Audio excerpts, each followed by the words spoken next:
Hey everyone, it's Dazzling Kate and welcome to my first video on this new YouTube channel because I wanted to throw this in, my opinion at the last minute, and I heard about this recently being announced and I just can't believe it. And it's kind of really weird because I don't understand why people would want this and how this managed to happen due to the outcome of what happened a couple of months ago with DC's other book, Gotham High.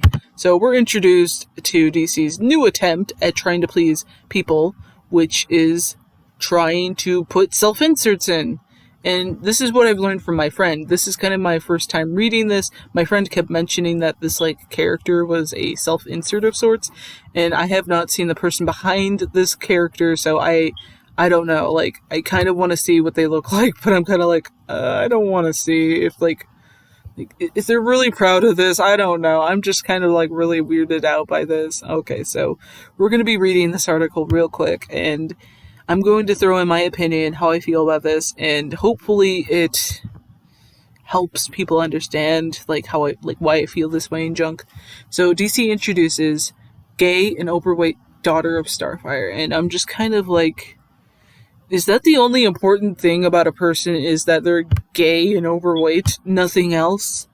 And this is devastating because there's so many characters out there that don't get enough attention because they're not gay or overweight, if that's what they're it's always about the sexuality, apparently. With normal straight characters, do they get DC introduces straight skinny bimbo character of some ugly fat, I don't know. It's just, you wouldn't do that with a straight character, but apparently you can do that with a gay and overweight character. You see the difference? It kind of hurts the character if the only important thing is their sexuality and their gender. Not sexuality and gender. Sexuality and weight, but I guess also gender too, since now that I think about it, it has been one of those things that were aimed in during the public every time. They always introduce characters and mostly introducing them by their sexuality, their gender, all this other shit. Okay, so DC Comics introduced a brand new character in the form of Starfire's daughter with the announcement of their young adult comic, I Am Not Starfire. So, okay. Maybe not name it this. It sounds really cringy. It just kind of sounds like a rebellion, sort of. And I guess that's what it is with this character. Based on a press release obtained by Bleeding Cool, the comic follows the high school shenanigans of 17-year-old Mandy Koriand'r, who is apparently the complete opposite of her mother, Koriand'r. Oh my god. So, this does not make sense. The name, I can't function, and I'll keep reading this, and then I'll get on to my thoughts in a few. The press release explains that Mandy is a high school outcast and that she is constantly trying to get out from under the shadow of her bright, bubbly, scantily clad, and famous mother. So I guess everyone knows who the fuck she is. And it's just oh my god, why? In order to do so, she dyes her hair bright orange hair black and spends her days at school avoiding Teen Titan superfans. Okay, this definitely confirms it. Why?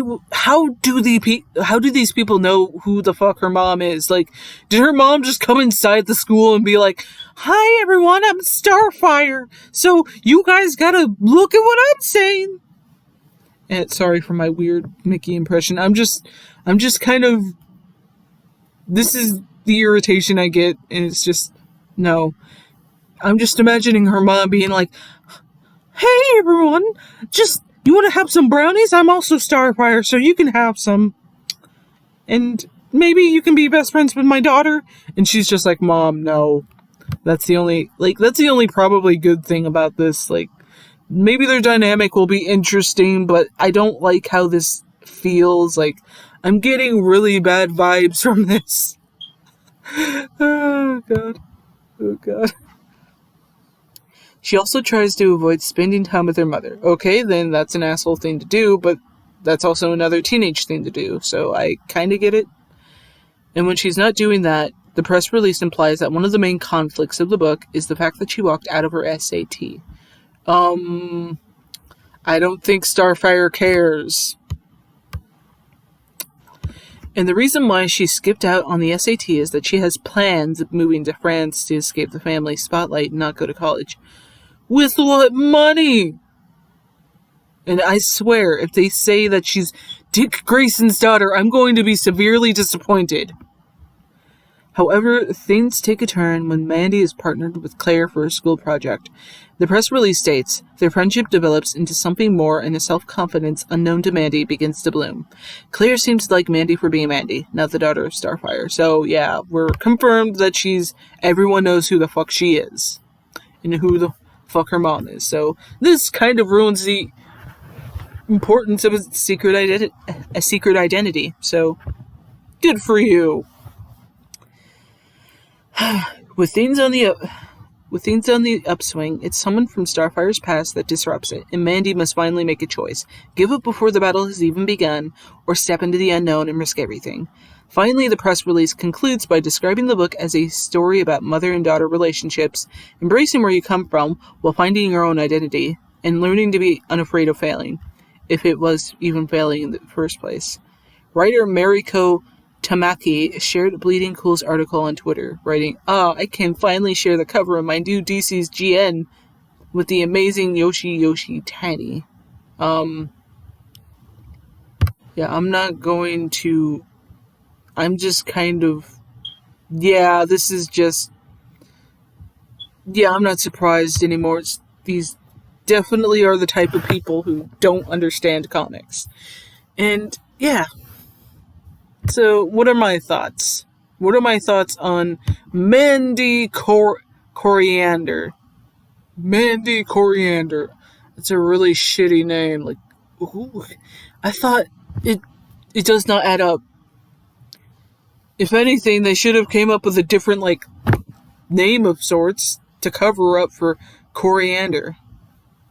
But, okay, I get it. Okay. So, Mandy is basically not looking like her mom, except for her supposed red hair that she dyed black.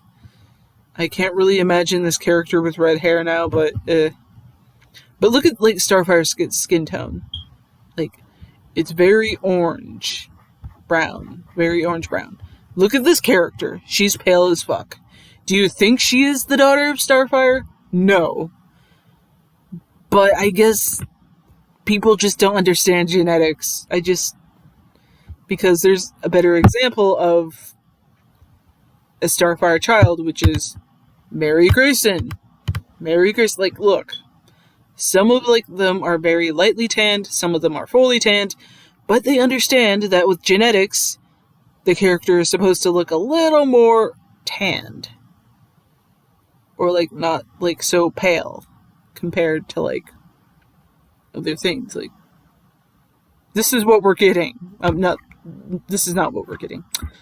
This is what we're getting. Am I disappointed? Yes. Am I going to read this? Definitely. Just I kind of want to read it to see what it's all about, and I'm going to post a video reading this, and hopefully I can either understand it better, or I will probably be having my funeral right after, because this is just that bad. The art's good, don't know anything about the story, kind of wish they worked on how she appeared, because you can't say she is Starfire's daughter, because she looks nothing like Starfire. Because a little tan, but no, we don't get that. We're just probably going to end up with her maybe appearing with red hair, maybe. I don't know, but it's just really disappointing, because you would expect better from DC. But no, with their appearance with their making of Gotham High, I'm not surprised anymore. This comic definitely is a no-go. Do I recommend it for young adults? No, just pick up a normal comic And just try not to look at this. This is kind of really disappointing. I'm going to try and read it to kind of be fair to it, see where it goes, but from how I reviewed like Gotham High, I won't be surprised if I'm disappointed by this. I always try and give these things a fair try, but do I recommend reading something like this to get your start into like DC Comics? No. What do I recommend? Just pick up a normal comic, just any DC comic. Just nothing with Bendis in it. Okay. So, those are my thoughts. Do I think they could have done better? Yes. With the art, yes. Well, not the art, but like with how they made her appearance is all. I don't mind her being a little overweight, but you would think her mom would be a little concerned, you know? But I can't.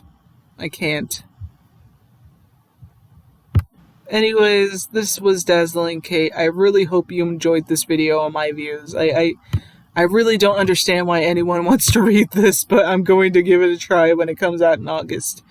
And that will be about in 8 months, so be prepared to see more of that. And by then, I'll probably either be very traumatized from something else, or I'll probably still be doing something crazy on reading, like, these kind of comics. I can't call them comics, they're books. They're crappy books. And this is what DC thinks we all want. It's diverse, yes, but it's just... they're trying way too hard is what I'm saying, okay? This is Dazzling Kate signing out. Please like, subscribe, and comment. Follow me on my Twitter. Follow me on my, like, DeviantArt. And go... follow me on my, like, Facebook. Please like... wait, I already said please like, subscribe, and comment. But I would really appreciate it if you guys subscribed. Because I will be making more content based off of reviewing this kind of stuff. Because this kind of stuff just needs to stop. It needs to stop. Alright. This is Dazzling Kate, signing